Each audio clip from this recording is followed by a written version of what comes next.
గాక.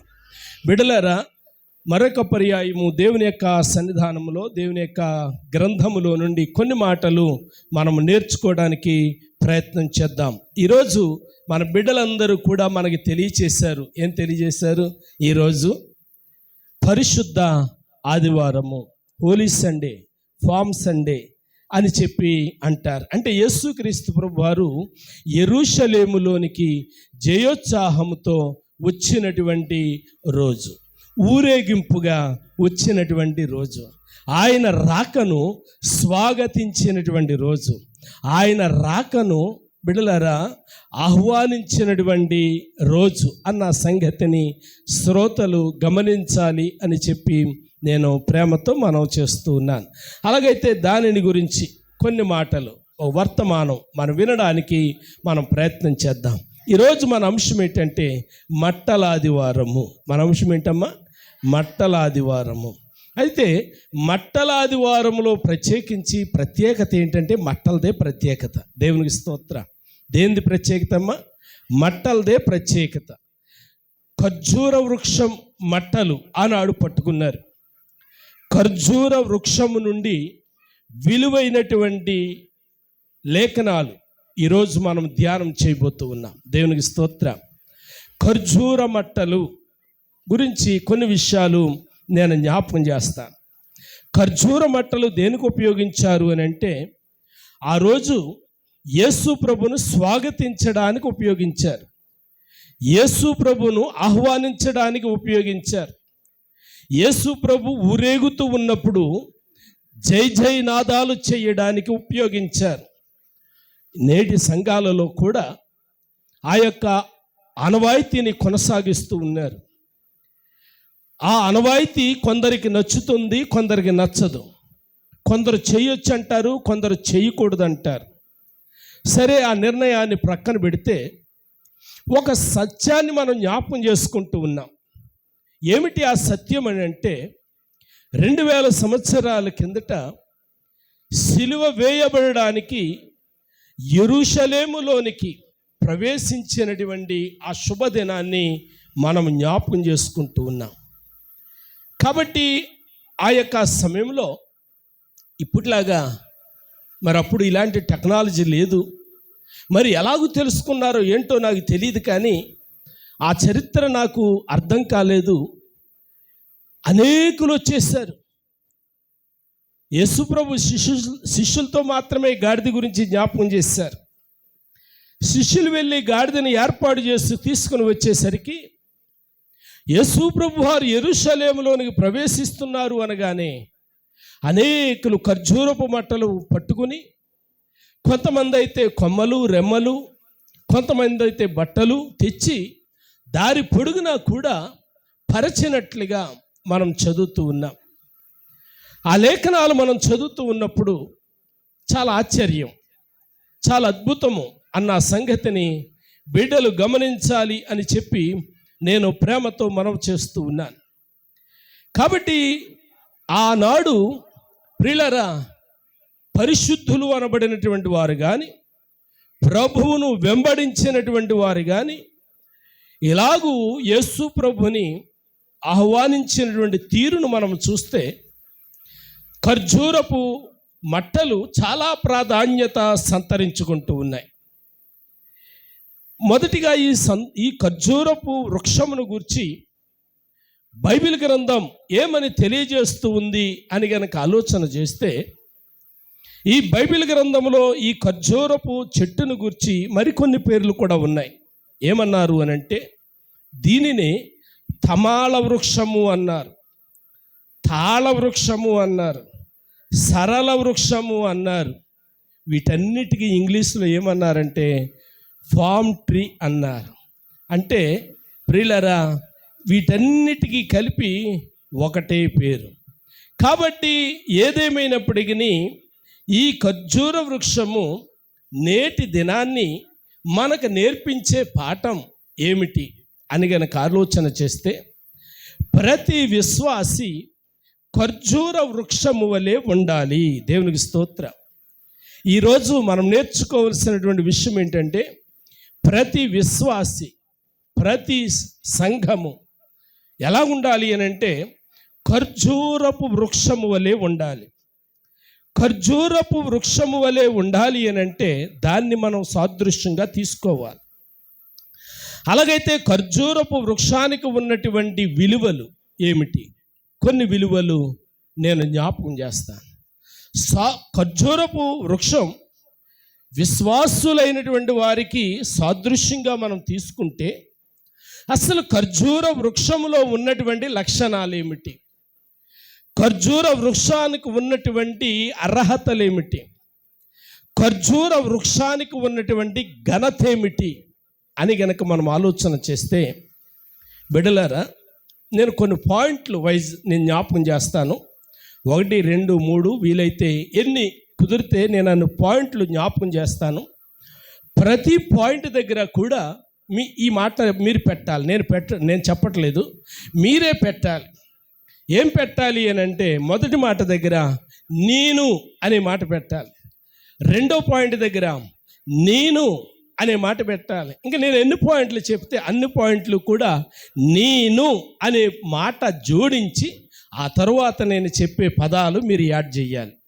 అయితే ప్రియులారా, నేను మొదటిగా జ్ఞాపకం చేయాలనుకున్నటువంటి మాట ఏంటంటే, ఖర్జూరపు మట్టలను గురించి కొన్ని పాయింట్లు నేను జ్ఞాపకం చేస్తున్నాను. కాబట్టి ప్రతి పాయింట్లోని కూడా ఖర్జూరపు మట్ట ఒకవేళ రాయకపోయినా పర్వాలేదు, ఎందుకంటే అన్ని పాయింట్లు కూడా దాని మీదే బేస్ అయ్యి ఉన్నాయి. కాబట్టి జాగ్రత్తగా వినండి ప్రియులారా. నేను ఎలా ఉండాలి అని గనక ఆలోచన చేస్తే, నేను ఖర్జూరపు వృక్షము వలె ఉండాలి అని మాట మనం జోడించుకుంటే, ఖర్జూరపు వృక్షానికి ఉన్నటువంటి అర్హతలు ఏమిటి అని మనము గమనిస్తే, మొదటి మాట, ఖర్జూర వృక్షము లేక ఖర్జూరపు మట్టలు జయమునకు లేక పండుగకు లేక సంతోషమునకు సూచన. దేవునికి స్తోత్ర, హల్లెలూయా. ఖర్జూరపు మట్టలు దేనికి సూచన అంట?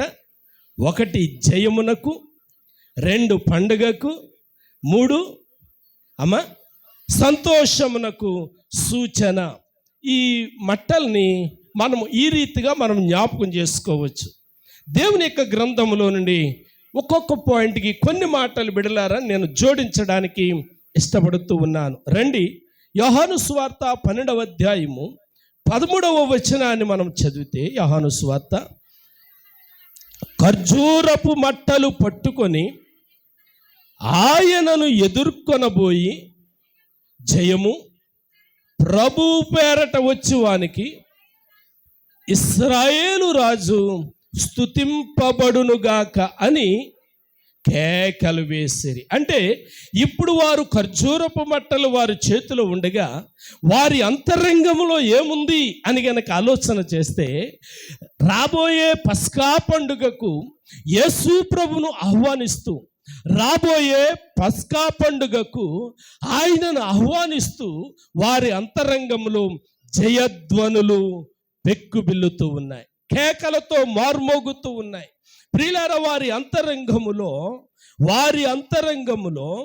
ఆనందం, వారి అంతరంగంలో సంతోషం. కారణం ఏంటి? ఈయన మా రాజు వస్తూ ఉన్నాడు. ఎప్పటి నుంచో మేము ఎదురు చూస్తూ ఉన్నాము. మమ్మల్ని విడిపిస్తాడని, మమ్మల్ని విమోచిస్తాడని, మమ్మల్ని ఉద్ధరిస్తాడని, మమ్మల్ని రక్షిస్తాడని ఎప్పటి నుంచో లేఖనాలు చదువుతూ ఉన్నాం.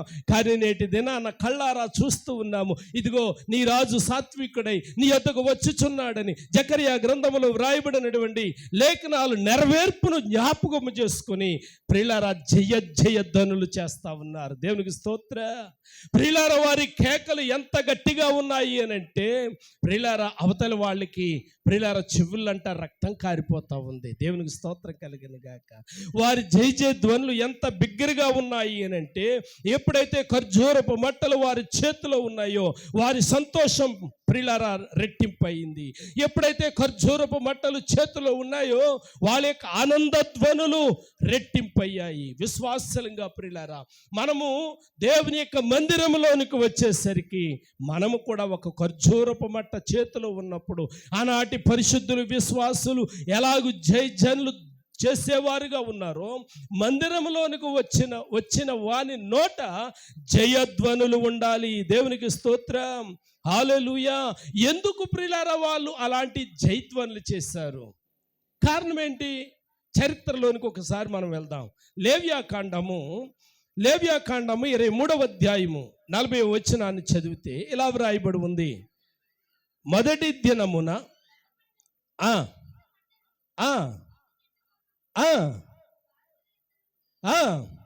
నిరవంజి చెట్లను పట్టుకొని 7 దినములు మీ దేవుడని యెహోవా సన్నిధిని ఉత్సాహించుచుండవలెను. దేవునికి స్తోత్ర, హల్లెలూయా. వినండి ప్రియమైనటువంటి దేవుని బిడ్డలారా, ఎన్ని దినాలు? 7 దినాలు వారు ఉత్సాహించి సంతోషించాలి. చూడండి, ఇప్పుడు మనము యేసు ప్రభుని గురించి ఆలోచన చేస్తే, ఆదివారం నాడు, పరిశుద్ధ ఆదివారం నాడు యెరూషలేములోనికి ఆయన ప్రవేశిస్తూ ఉన్నాడు. ఎప్పుడైతే యెరూషలేములోనికి ఆయన ప్రవేశిస్తూ ఉన్నాడో, ఈ వారం రోజులు కూడా పరిశుద్ధ వారమే. దేవునికి స్తోత్రం కలిగిన గాక. దీనిని పరిశుద్ధ వారం అని అంటారు. ఈ వారం రోజులు కూడా వారు చేసే జయధ్వనులు ఎలాగున్నాయంటే, ఈ వారం రోజులు కూడా వారు చేసే ప్రియులారా కార్యాలు ఎలాగున్నాయంటే, యోహాను సువార్తలో 16వ అధ్యాయము, యోహాను సువార్త 16వ అధ్యాయము 33వ వచనాన్ని చదివితే ఇలా వ్రాయబడి ఉంది.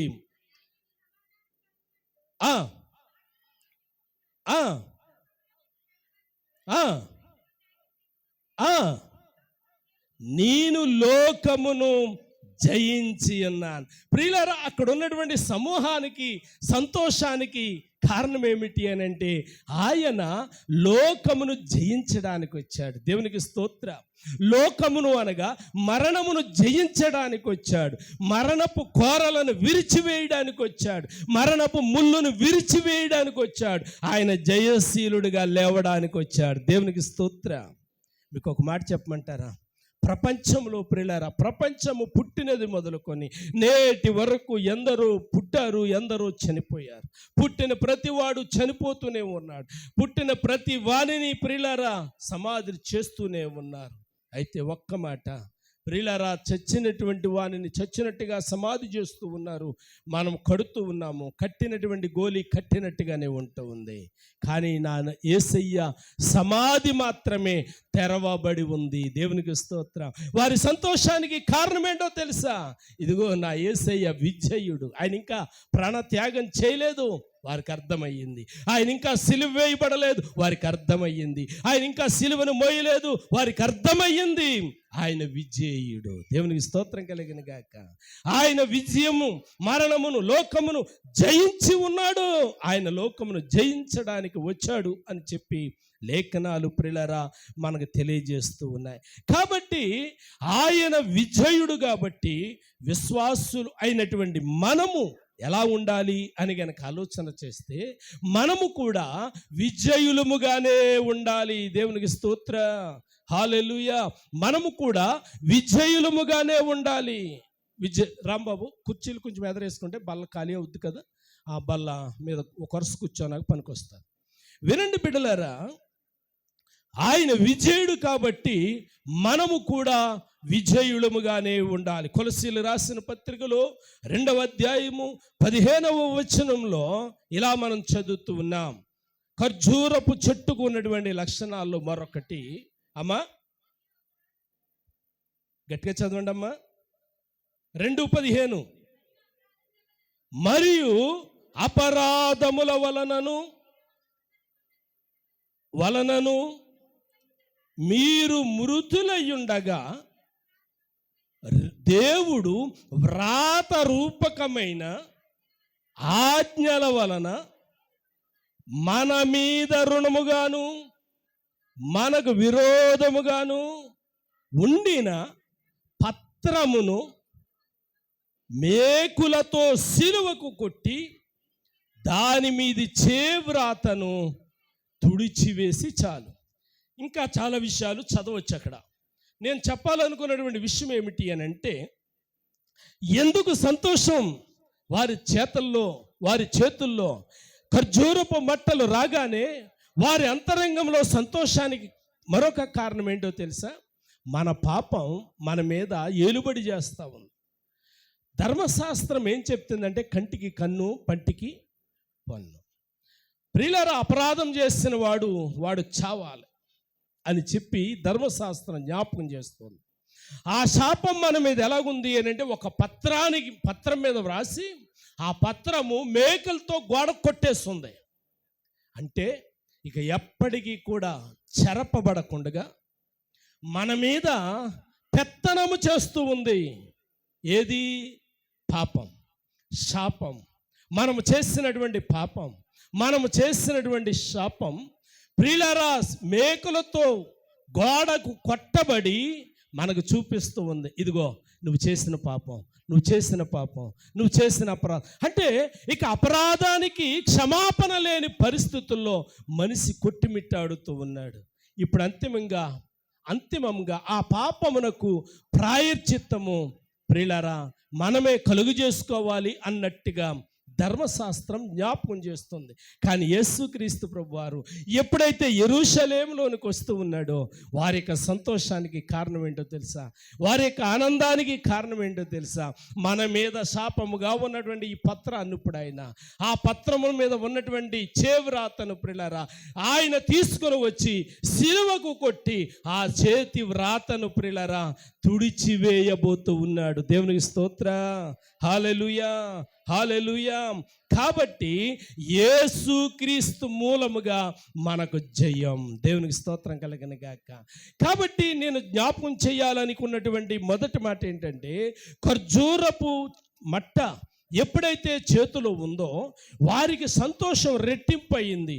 అంటే ఆ ఖర్జూరపు మట్ట వారి చేతిలో ఉంటూ ఉన్నప్పుడు ఒకే సమయంలో వారి అపరాధాన్ని జ్ఞాపకం చేసుకుంటున్నారు. ఇదిగో మా అపరాధాన్ని మోయడానికి, భరించడానికి, మా అపరాధాన్ని తుడిచివేయడానికి మా కోసం ఆయన లోకములోనికి వచ్చాడు అని చెప్పి ఆ సమూహము ప్రియులారా వారి సంతోషానికి కారణం. కొరింథీయులకు రాసినటువంటి మొదటి పత్రికలో 15వ అధ్యాయము 57వ వచనములో పౌలు భక్తుడు ఇలా జ్ఞాపకం చేస్తూ ఉన్నాడు.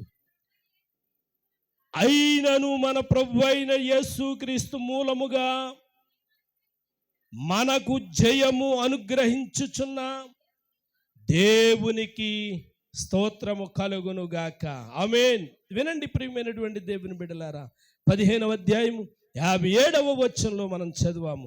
మనకు ఎవరి ద్వారా జయం వస్తుంది? ఎక్కడి నుంచి జయం వస్తుంది అని అంటే యేసుక్రీస్తు మూలముగా మనకు జయం. ఇప్పుడు ఆ జయం అనుగ్రహించే దేవుడు యెరూషలేములోనికి వస్తూ ఉన్నాడు. యెరూషలేము వీధుల్లోనికి వస్తూ ఉన్నాడు. ఎప్పుడైతే ప్రియులారా ఆ జయ నినాదాలు వారు విన్నారో వారి సంతోషంతో ప్రియులారా ఆయనను ఆహ్వానిస్తూ ఉన్నారు. కాబట్టి ఈరోజు ఈ మొదటి మాట ద్వారా మనం నేర్చుకోవలసినటువంటి పదం ఏమిటి అని అంటే, ఆయన వచ్చుట ద్వారా మనకు జయం. ఆయన వచ్చుట ద్వారా మన పాపానికి క్షమాపణ. ఆయన వచ్చుట ద్వారా మన అపరాధాలను ప్రియులారా ఆయన సిలువలో మేకులతో బంధించేశాడు. కాబట్టి మొదటి మాట ప్రియులారా, నేను ఆ యొక్క ఈత మట్టలు పట్టుకోవటం ద్వారా నాకేం కలిగింది అని అంటే జయం కలిగింది. అంటే ఈత మట్టలు పట్టుకుంటే జయం కలగదు ప్రియులారా. ఈత మట్టలు పట్టుకుని జయమిచ్చేవాణిని ఆహ్వానించారు కాబట్టి, జయం ఇచ్చేవాణిని ప్రియులారా చేర్చుకున్నారు కాబట్టి జయము కలిగింది అన్న సంగతిని బిడ్డలు గమనించాలి అని చెప్పి నేను మనవి చేస్తూ ఉన్నాను. రెండో మాట ఖర్జూర వృక్షము సౌందర్యము గలది. ఖర్జూర వృక్షం ఎలాంటిదంట? సౌందర్యము గలది.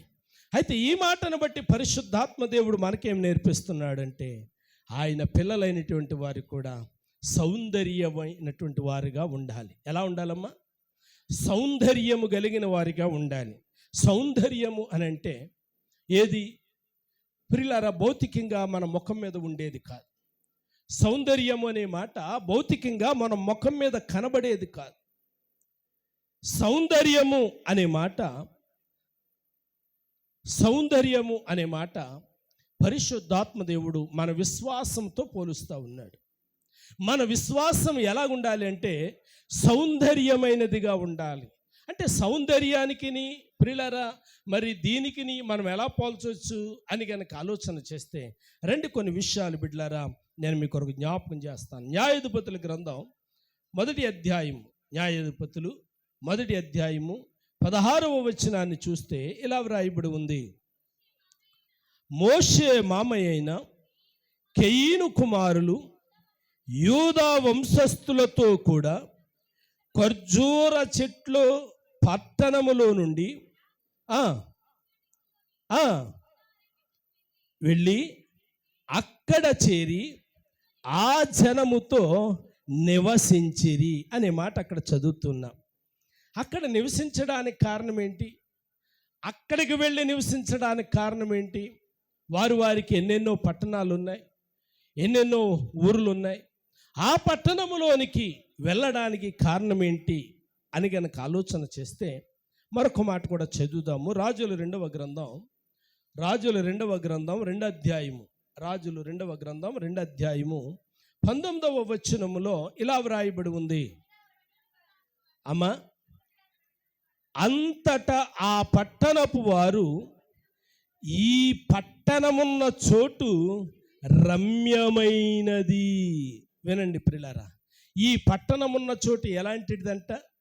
రమ్యమైనది. అంటే ఈత మట్టలు కలిగిన చెట్టులు ఎక్కడ ఉంటే ఆ చోటు రమ్యమైనది అని చెప్పి బైబిల్ గ్రంథం జ్ఞాపకం చేస్తుంది.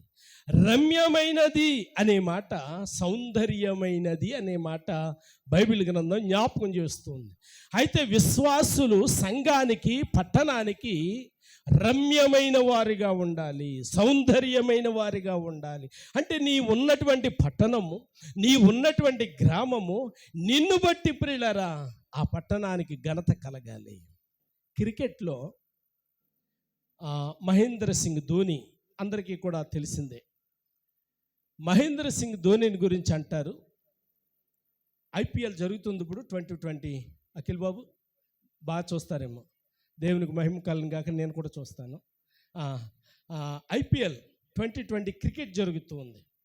మహేంద్ర సింగ్ ధోనిని ఏమన్నారు అని అంటే, మహేంద్ర సింగ్ ధోని వలన ఐపీఎల్ 2020కి క్రేజ్ వచ్చింది అన్నారు. ఇవాళ 2020కి క్రేజ్ వచ్చిందంటే దానికి గల కారణం ఎవరు? మహేంద్ర సింగ్ ధోని అన్నారు. నీ ఉన్నటువంటి పట్టణం నిన్ను బట్టి అది రమ్యమైన పట్టణం అనాలి. దేవునికి స్తోత్ర.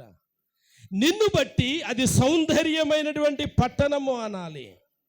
నిన్ను బట్టి అది అందమైన లోయ అనాలట. ఎందుకు అనంటే నీవు ఒక ఖర్జూరపు మట్ట కావాలి. దేవునికి స్తోత్ర. నీవు ఒక ఈత చెట్టు కావాలి. నీవు ఒక ఖర్జూరపు మొక్క అయితే నిన్ను బట్టి ఆ పట్టణానికి విలువ, నిన్ను బట్టి ఆ పట్టణానికి ఆశీర్వాదం. దేవునికి స్తోత్రం కలిగిన గాక. అంటే నిన్ను బట్టి ఆ పట్టణం దీవించబడాలి, నిన్ను బట్టి ఆ పట్టణం ఆశీర్వదించబడాలి. అన్యులు చెప్పుకోవాలి, వారిని బట్టే కదా. యోసేపుని గురించి మనం చదువుతూ ఉన్నాము. అతడు అడుగు పెట్టిన చోటెల్లా అబ్రహామును బట్టి, మోషేను బట్టి, ప్రియులారా భక్తులను బట్టి మనం చదువుకుంటూ ఉన్నాము. అతడు అడుగు పెట్టిన చోటెల్లా ఆశీర్వదించబడెను. అయితే ప్రియ దేవుని బిడ్డలారా, సంఘం ఎలాగుండాలి అని అంటే ఖర్జూర వృక్షము వలె ఉండాలి.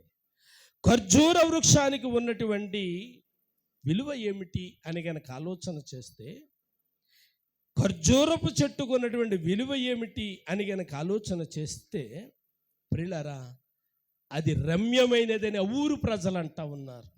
ఏమంటున్నారమ్మా? ఆ ఊరి ప్రజలు ఏమంటున్నారు? ఇది రమ్యమైనది, రమ్యమైనది అని చెప్పి జ్ఞాపకం చేస్తూ ఉన్నారు. అందుకే కాబోలు బైబిల్ గ్రంథంలో తామారు అనే మాట మనం చదువుతున్నాం. తామారు అనే మాటకి ఏంటంటే అర్థం సౌందర్యము అని అర్థం. తామారు అంటే ఏంటమ్మా అర్థం? సౌందర్యము అని అర్థం. కాబట్టి ఖర్జూరపు చెట్టు ప్రతి విశ్వాసిని చూపిస్తూ ఉంది. ప్రతి విశ్వాసి దేవుని కొరకు సౌందర్యమైన వారిగా ఉండాలి. ప్రతి విశ్వాసి దేవుని కొరకు రమ్యమైన వారిగా ఉండాలి. ఇప్పుడు ఆయన యెరూషలేములోనికి ప్రవేశిస్తే అనేకులు కూడి వచ్చారు. వారి శక్తి కొలది వారు ఏమి తేగలరో వాళ్ళు తెచ్చారు.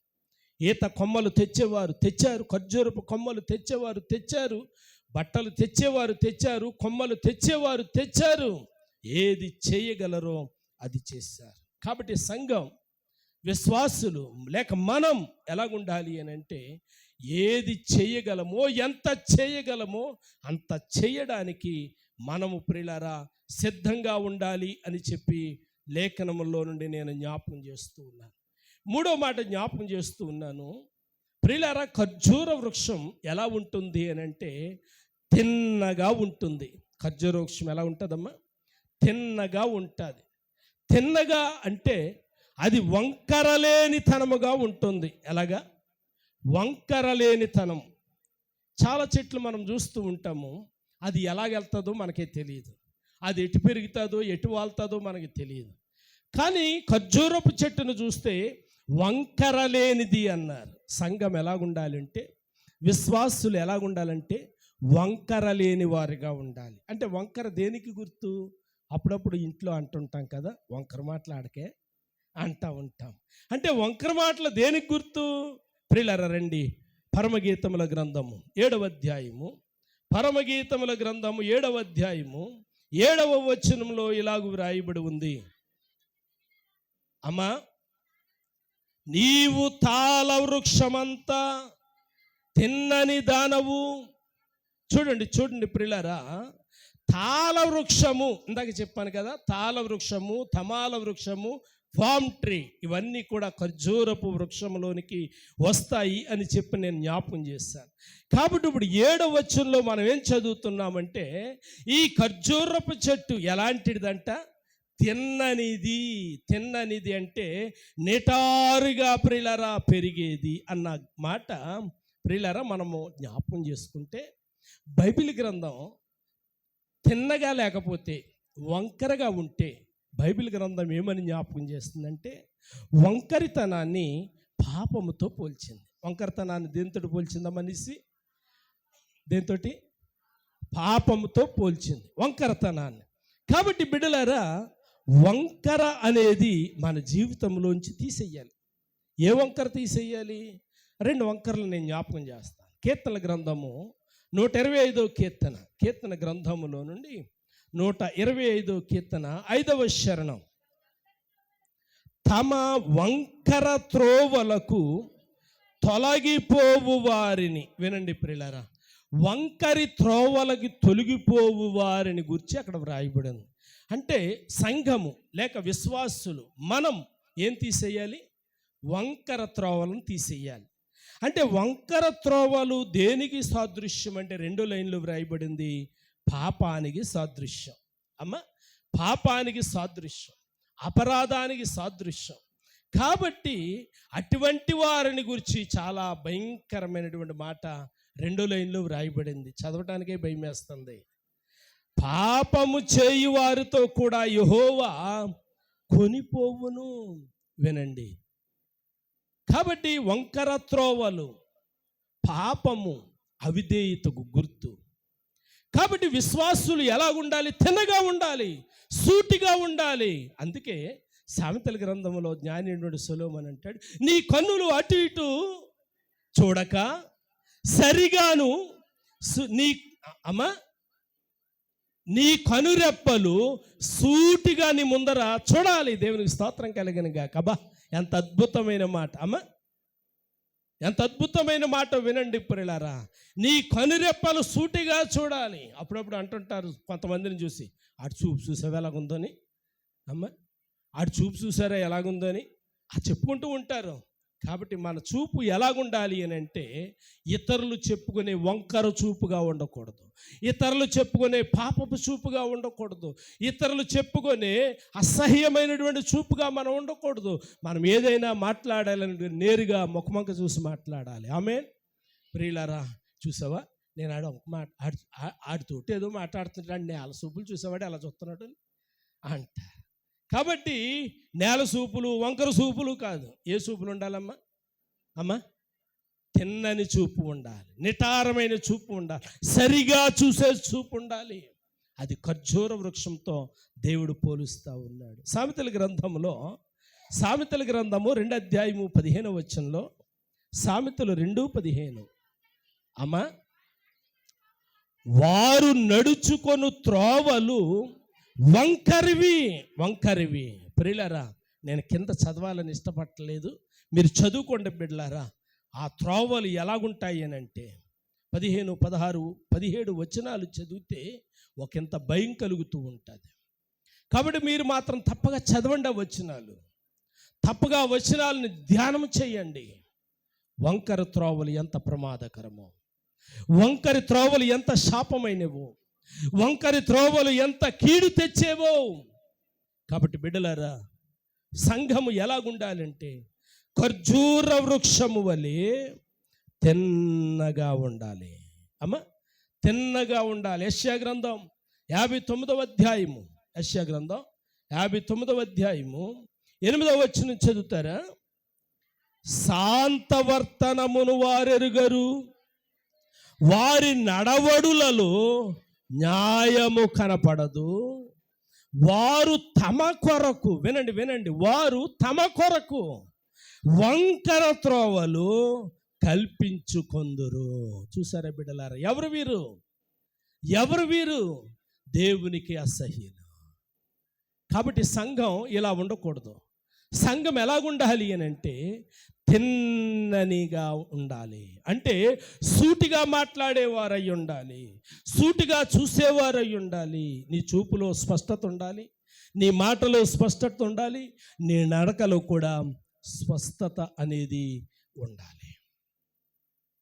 ఇప్పుడు మనం వింటూ ఉన్నాము, ఎంత ఆశ్చర్యకరమైన దుర్మార్గమైనటువంటి మాటలు వింటున్నాము అని అంటే, కీర్తిశేషులు ప్రవీణ్ పగడాల గారిని ఒక త్రాగుబోతుగా చిత్రీకరించారు. క్రైస్తవులు అడిగారు, ఇప్పుడు కాదండి, ఒక 5 సంవత్సరాలు ఆయన ఫోన్ డేటా తీయండి, ఎప్పుడైనా ఆయన వెళ్ళాడేమో చూద్దామంటే ఆ జోలికి రావట్లేదు. అంటే వారికి తెలుసు ఏం జరుగుతూ ఉందో. కాబట్టి ప్రియమైనటువంటి దేవుని బిడ్డలారా, దేవుని యొక్క లేఖనం సెలవిస్తూ ఉంది, వారు తమ కొరకు వంకర త్రోవలు కల్పించుకొందురు.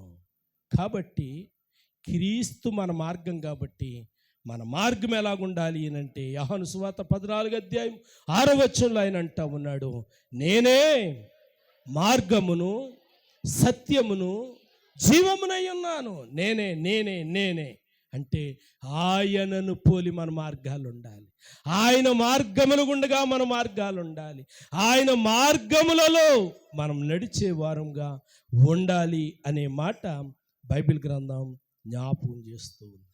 కాబట్టి ప్రియమైనటువంటి దేవుని బిడ్డలారా, ఇంకా మనం చూస్తే నాలుగో మాట, ఖర్జూరపు చెట్టు దేవుని చేత ఆశీర్వదించబడినది. నేను చెప్పాను కదా ఇందాక, మరి ప్రతి మాటకి కూడా నేను అనే పదం పెట్టుకుంటే, నేను దేవుని చేత ఆశీర్వదించబడిన దానను లేక వాడను అనే మాట మనం జోడించుకుందాం పిల్లరా. ఖర్జూరపు చెట్టు దేవుని చేత ఆశీర్వదించబడింది. పిల్లరా, అది మనకు ఎలా పోల్చుకోవాలి? 92వ కీర్తన గ్రంథంలో 92వ కీర్తనలో నుండి 12వ వచనాన్ని మనం చదువుకుందాం.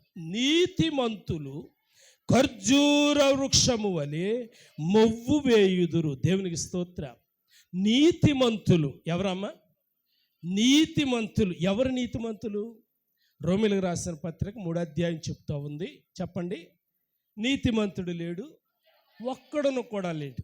23వ వచనం చెప్తుంది, భేదం లేదు, అందరూ కూడా పాపం చేశారు. మరి అందరూ పాపం చేస్తే నీతిమంతుడు లేకపోతే మరి నీతిమంతుడు ఎవరు అని గనక మనం ఆలోచన చేస్తే 92వ కీర్తనలో 12వ వచనంలో మనం చదువుతున్నాము, నీతిమంతులు ఖర్జూర వృక్షము వలె మొవ్వు వేయుదురు. ఎవరు నీతిమంతులు అని అంటే, ఇదిగోండి, ఈరోజు మనం ముందర ఉన్నటువంటి ఈ బల్లలో చేతులుంచిన వారు నీతిమంతులు. దేవునికి స్తోత్రం. ఎందుకో తెలుసా? వారు అపరాధాలను ఒప్పుకున్నవారు, వారు పాపాలను విడిచిపెట్టిన వారు, దేవుని యొక్క సన్నిధిలో కడగబడిన వారు, తండ్రి కుమార త్రియేక దేవుని నామములో నదిలో దేవునికి సాదృశ్యంగా నిలబడి ఆయన చేసిన కార్యమును చేసి ప్రియులారా లోకానికి సాదృశ్యంగా ఇదిగో నేను లోకమును జయించి ఉన్నాను అని చెప్పడానికి నదిలో నిలబడి వారు బాప్తీసం పొందినవారు. దేవునికి స్తోత్రం కలిగిన గాక. ఇప్పుడు వారెవరు అని అంటే నీతిమంతులు. కాబట్టి వారు ఎలా ఉంటారంట? వారు ఎలా ఉంటారు? ఖర్జూర వృక్షము వలె మవ్వు వేస్తారు. ఖర్జూర వృక్షం ఎండకు భయపడదు. ఖర్జూర వృక్షం వానకి భయపడదు. ఖర్జూర వృక్షం ప్రియులారా శీతలానికి కూడా భయపడదు. ఏ కాలానికైనా భయపడని చెట్టు, ఏ కాలములోనైనా ఒకే రకంగా ఫలించే చెట్టు ఏదైనా ఉందా అని అంటే అది ఖర్జూరపు చెట్టు మాత్రమే. దేవునికి స్తోత్రం. ఈరోజు నీరు ఎక్కువైందని ఇవ్వకైపోయిందందో, రేపు తక్కువైందని ఎండిపోతున్నానందో, ప్రియులారా శీతలంలో బిగిసిపోయిందని చెప్పి కాపు ఇవ్వలేను అని అందు. ప్రియులారా ఆ చెట్టు ఎలాగుంటుంది అని అంటే ప్రతి కాలములోనూ కూడా మొవ్వు వేసేదిగా ఉంటూ ఉంది. దేవునికి స్తోత్ర. మరి నీతిమంతులు ఎలాగుంటారంటే అలా ఉండాలి. 13వ వచనం కూడా చూడండి.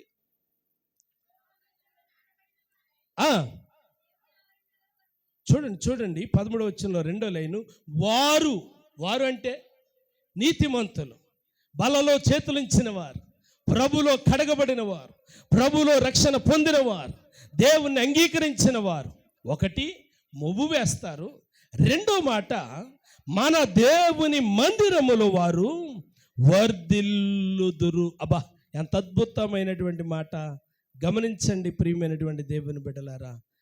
కాబట్టి నేను ఎలా ఉండాలి అని అంటే ఖర్జూరపు వృక్షము వలె ఉండాలి.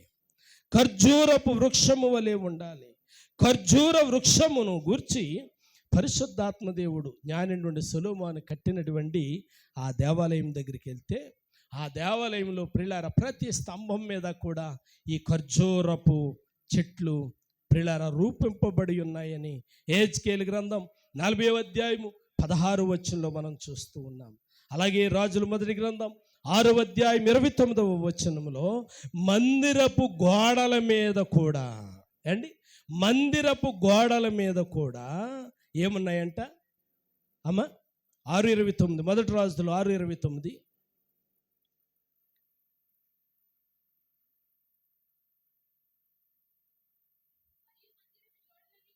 మరియు మందిరపు గోడలన్నిటి మీదను లోపలనేమి వెలుపలనేమి కెరూబులను, తమాల వృక్షములను, వికసించిన పుష్పములను. చూడండి తమాల వృక్షం ఇందాక మనం చెప్పుకున్నాం, పామ్ ట్రీ. ప్రియులారా మరి విశ్వాసులు సంఘం ఎలాగుండాలి అని గనక ఆలోచన చేస్తే దేవుని యొక్క మందిరములో ఖర్జూరపు వృక్షం చెక్కబడేటట్లు మనందరము కూడా ఎప్పుడూ కూడా దేవుని మహిమపరిచేవారుగా ఉండాలి. అక్కడ మందిరమును గురించి రాస్తూ మందిరానికి లోపలను వెలపలను అనే పదం కనబడతాం. సంఘం విశ్వాసులు లోపల ఉన్నా బయట ఉన్నా స్తుతించేవారిగా ఉండాలి, ఘనపరిచేవారిగా ఉండాలి అని చెప్పి నేను జ్ఞాపకం చేస్తూ ఉన్నాను. కాబట్టి ప్రియమైనటువంటి దేవుని బిడ్డలారా మరొక్క మాట నేను జ్ఞాపకం చేసి ముగించడానికి నేను ఇష్టపడుతూ ఉన్నాను. లేకపోతే ఖర్జూరపు చెట్టు దీర్ఘకాలము జీవించును. ఖర్జూరపు చెట్టు ఎంతకాలం బతుకుతుందంట? దీర్ఘకాలము జీవించును అనే మాట మనం చదువుతూ ఉన్నాం. దీర్ఘకాలం ఎవరు బ్రతుకుతారు? ఖర్జూరపు చెట్టు బ్రతుకుతుంది అని జ్ఞాపకం చేశాడు. మరి ఖర్జూరపు చెట్టుతో ఇప్పుడు ఎవరు పోలుస్తూ ఉన్నాడు దేవుడు? నీతిమంతులు, సంఘాన్ని, విశ్వాసులను పోలుస్తూ ఉన్నాడు. అయితే ఆ విశ్వాసులను గురించి ఒక అద్భుతమైన మాట కీర్తనల గ్రంథం 92వ కీర్తన 92వ కీర్తన 15వ శరణములో, వారి ముసలితనమందు ఇంకా చిగురు పెట్టుచుందురు, సారము కలిగి పచ్చగా ఉందురు. అబ్బా ఎంత అద్భుతమైన మాట కదండి. ప్రియులారా నీతిమంతులు భయపడవలసిన అవసరం లేదు. ప్రియులారా ఆయన కృప సారము కలిగి, సారం అంటే సత్తువ. ఓ రోజుని ఏనుగుపల్లి జ్యోతిబాబు ఇంటికాడ మీటింగ్ జరుగుతూ ఉంది. ఏనుగుపల్లి జ్యోతిబాబు ఇంటికాడ మీటింగ్ జరుగుతుంటే ఈ కొమ్మతుల వీరెవరూ కూడా మందిరానికి ఆ రాత్రి కూటానికి రాలేదు. స్వామికుమార్ గారు కానీ సరళకుమార్ గారు కానీ వీళ్ళెవరు మీటింగ్ రాలేదు. ఎందుకు మీటింగ్ రాలేదు? వీళ్ళు ఎక్కడా మీటింగ్ మానరు కదా, ఎందుకు వీళ్ళు రాలేదు అని చెప్పి మీటింగ్ అయిపోయిన తర్వాత నేను ఆరా తీసుకున్నాను. ఆరా తీసుకుంటే అప్పుడు నాకు చెప్పినటువంటి మాట ఏంటంటే, సహదేవుడు గారు తండ్రి సమానులు వారు నుంచుని మీద నుంచో అటుకు మీద నుంచో జారి పడిపోయారు. నుంచినమ్మా అటుగా నుంచిన మీద నుంచి జారి పడిపోయారు. గబగబా వీళ్ళందరూ కలిసి అమలాపురం తీసుకుపోయారు కదండి. అమలాపురం తీసుకుపోయారు. ఆ కారణం చేత వారు మీటింగ్కి రాలేదు. సరే తీసుకెళ్ళారు. తీసుకెళ్ళిన తర్వాత మరలా వెంటనే ఒక అరగంటలో వైద్యం చేయించి తీసుకొని వచ్చేయారు. ఏంటి రికార్డు పరిస్థితి అని అడిగితే వాళ్ళు అన్నారట, ఇంక ఈయనకి చేసే వైద్యమేమీ లేదు, ఈయన బ్రతికినంత కాలము కూడా మంచం మీదే ఉంటాడు, తీసుకుపోండి అన్నారట. తీసుకొచ్చేసారు. అంతే కదండి. చాలా ఆందోళన చెందారు. ప్రియులారా, నీతిమంతులైనటువంటి వారు ముసలితనమునందు ఇంకా అయిపోయింది ఈడు పని అనుకుంటారు, ఇంక ఈడు తిరిగి లేవడం అనుకుంటారు, ఇంక ఈడు బ్రతకడం అనుకుంటారు, ఇంక ఈడు తిరగడం అనుకుంటారు. ప్రియులారా, ఈ 40 రోజులు లెంట్ డేస్లో ప్రియులారా ఆయన ఎలాగొస్తున్నారో నాకు తెలియదు. మందిరంలో పెట్టినప్పుడు కూడా ఆయనే ప్రియులారా 7 అంటే 7 గంటలకి ఇక్కడికి వచ్చేస్తూ ఉన్నారు. నాకు ఆశ్చర్యం వేస్తుంది. ఇప్పుడు ఆయనకి ఏముంది చదవండి అక్కడ 12వ వచనం, సారము సత్తువ. అబ్బా, ఎంత అద్భుతమైనటువంటి మాట. ఇప్పుడు ముసలితనమునందు ఇప్పుడు నాకు కూడా 60 దాటేసినాయి కాబట్టి ఇప్పుడు నేను కూడా ముసలోళ్ళ లెక్కలోనే కదా. నాకు అప్పుడప్పుడు అనిపిస్తూ ఉంటుంది, ఇదివరకు నేను ఎక్కువ తెల్లటి వస్త్రాలే వేస్తూ ఉండేవాడిని. ముసలోడు అయ్యేసరికి సోకు చేయాలనిపిస్తుంది, రంగు బట్టలే వేస్తున్నాను ఇప్పుడు నేను. దేవునికి మహిమ కలుగును గాక. ఏమండి, ముసలితనమునందు సారం, ముసలితనమునందు సత్తువ. ప్రియులారా, అప్పుడప్పుడు ప్రియులారా దేవుని కృప అనుకోండి, అది ఒక్కొక్క సమయంలో ఒక్కొక్క పగలు కానీ రాత్రి కానీ 2-3 మీటింగులకి నేను వెళ్తూ ఉంటాను. నాతోటి సేవకులు ఆశ్చర్యపోతూ ఉంటారు, ఎలా తిరుగుతున్నావు నువ్వు, ఎలా తిరుగుతూ ఉన్నావు. నిజమే, కూర్చుంటే లేగలేను, ఇంటికి వెళ్తానా కూర్చుంటానా, నీళ్లు లీగిసి తెచ్చుకోలేక అట్టుకొచ్చి తాగుతాను, లేకపోతే తెచ్చుకుని తాగలేక నీళ్ళు తాగడం మానేస్తాను. అంటే అంత నిస్సత్తువ ప్రియులారా. కానీ దేవుని పనిలో ఉన్నప్పుడు, అందుకే దేవుని యొక్క లేఖనం సెలవిస్తుంది, వారి ముసలితనమునందు ఇంకా చిగిరి పెట్టుచుందురు, సారము కలిగి పచ్చగా ఉందురు. ప్రియులారా, మనలో మనమాట. ఇప్పుడు సహదేవుడు గారితో ఎవరైనా టైమింగ్లో పోటీ పడగలరా అండి? టైమింగ్లో ఎవరైనా పోటీ పడగలరా అంటే పోటీ పడలేరు. అంత యాక్టివ్. ప్రియులారా, దేవుని మందిరానికి వెళ్ళాలి, ఆయన సన్నిధిని అనుభవించాలి అనే ఆశ. వినండి ప్రియమైనటువంటి దేవుని బిడ్డలారా, ఎంత గొప్ప దేవుడు. కాబట్టి ప్రియులారా, ఖర్జూరపు చెట్టు దేనికి సాదృశ్యమమ్మ? దీర్ఘాయుస్సుకు సాదృశ్యం. కాబట్టి విశ్వాసులు ఎప్పుడైతే ఆయన యందు నిలిచి ఉంటారో వారు కూడా ఎలా ఉంటారంట? ముసలితనమునందు కూడా చిగురు పెడుతూ ఉంటారంటండి. చిగురు అంటే సారం, సత్తువ. ప్రియులారా, ఇంకా ప్రియులారా, ఇప్పటికే ప్రియులారా బిడ్డలను చూసేశాడు ఆయన, మనములను చూసేశాడు ఆయన. దేవుని చిత్తమైతే ఇప్పుడు 12 మంది మనవలు అనుకుంటాను. 12ఏనా ప్రియులారా? ఇప్పుడు ఒక్కొక్కరికి కూడా అందరూ కూడా పెరిగిపోయారు, బబులు బాలు తప్ప. ఇప్పుడు పెళ్ళిళ్ళు మొదలు పెడితే ప్రియులారా ఒక్కొక్కరు కనీసం ప్రియులారా ఒక 1/2 డజన్ కంటే ఎంతమంది ముద్దు మనవలు చూడబోతున్నారు. దేవునికి మహిమ కలుగును గాక. ముసలితనమునందు సారము కలిగి. అబ్బా, అద్భుతమైన మాట. ఎక్కడి నుంచి వస్తుంది సారం? ఆయన మందిరములో నివసించుట చేత, ఆయన మందిరములో నిలిచి ఉండుట చేత. అందుకే యెషయా గ్రంథం 46వ అధ్యాయంలో వ్రాయబడి ఉంది. యెషయా గ్రంథం 46వ అధ్యాయము 4వ వచనంలో వ్రాయబడి ఉంది, ముదిమి వచ్చు వరకు నిన్నెత్తుకుని వాడండి. ఎందుకు కారణం ఏంటి? నిన్ను ఎత్తుకోవడానికి కారణం ఏంటి? ప్రపంచం ఇంత పడి ఉండగా నిన్ను ఎత్తుకోవడానికి కారణం ఏంటి? నువ్వు ఆయన సన్నిధిలో నిలిచావు కాబట్టి, నీవు ఆయన సన్నిధిలో నిలబడ్డావు కాబట్టి, నీవు ఆయన సంఘములో ఉన్నావు కాబట్టి, నీవు నీతిమంతుల జాబితాలో ఉన్నావు కాబట్టి, నీవు ఆయనను అంగీకరించావు కాబట్టి, నువ్వు ఆయనను ప్రేమించావు కాబట్టి, నీవు ఆయనను హత్తుకున్నావు కాబట్టి, ఇప్పుడు ఆయన ఏమంటా ఉన్నాడు? ప్రియులారా, ముదిమి వచ్చే వరకు, అంటే దీర్ఘాయుస్సుని కొరకు సిద్ధపరిచేవాడను నేనే. అబ్బా, ఎంత అద్భుతమైన మాట. కాబట్టి ఖర్జూరపు చెట్టు దీర్ఘాయుస్సుకు కారణం. అందుకే సామెతల గ్రంథంలో రాయబడి ఉంది, 10వ అధ్యాయం 25వ వచనంలో, సామెతలు 10:25, అమ్మ సుడిగాలి వీచగా అమ్మ భక్తిహీనుడు లేకపోవును, నీతిమంతుడు నిత్యము నిలుచు కట్టడము వలె ఉన్నాడు. అబ్బా, ఎవరంటండి? నీతిమంతుడు. ఎవరు నీతిమంతులు? మందిరములో నిలిచేవారు నీతిమంతులు. ఎవరు నీతిమంతులు? అంగీకరించిన వారు నీతిమంతులు. ఎవరు నీతిమంతులు? ఆయన పరిశుద్ధ గిన్నెలో చేతులుంచిన వారు నీతిమంతులు. కాబట్టి ప్రియమైనటువంటి దేవుని బిడ్డలారా, ఈ మధ్యాహ్న కాల సమయంలో నేను ముగిస్తూ ఉన్నాను. ముగించడానికి ముందు ఒక్క మాట అడుగుతూ ఉన్నాను. ఖర్జూరపు వృక్షమును గురించి చాలా విషయాలు మనం నేర్చుకున్నాం. ఏ లక్షణమైనా నీలో ఉందా? మనలో ఉందా? నాలో ఉందా? ఖర్జూరపు వృక్షానికి ఉన్నటువంటి ఈ లక్షణాలు మనం కలిగి ఉండాలి. ఆనాడు సంఘాన్ని మనం జ్ఞాపకం చేసుకుంటే ఒక మాట నేను జ్ఞాపకం చేస్తాను ప్రియులారా.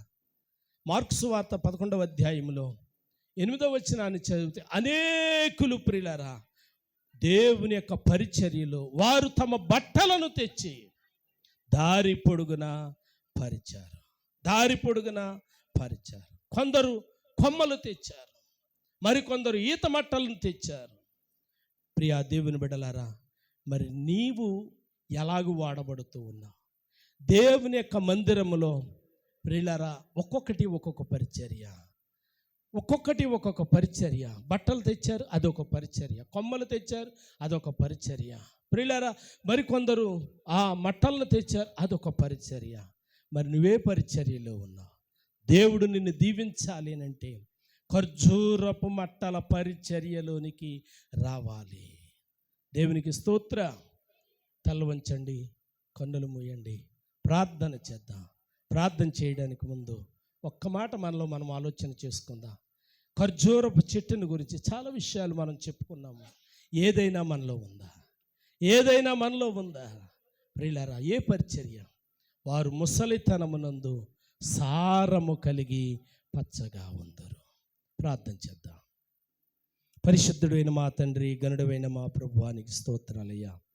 ఈ మధ్యాహ్న కాలస్యములో మీరు మాకు ఇచ్చిన సందేశం కొరకే నీకు వందనాలు. ఖర్జూరపు చెట్టు నేర్పించే పాఠాలు, ఖర్జూరపు మట్టల్ని ఎందుకు పట్టుకుని వచ్చారో, ఆ ఖర్జూరపు నాయన చెట్టు నేర్పించినటువంటి ఆ పాఠాలు మా జీవితంలో అనుభవించడానికి సహాయం చేయండి. ఆనాడు బిడ్డలు ఎలాగూ నీ పరిచర్యలో వాడబడ్డారో మేము కూడా వాడబడ్డానికి కృప చేయండి. యేసునాథుని పేరట అడుగుచున్నాను తండ్రి, ఆమేన్, ఆమేన్. అందరూ లేచి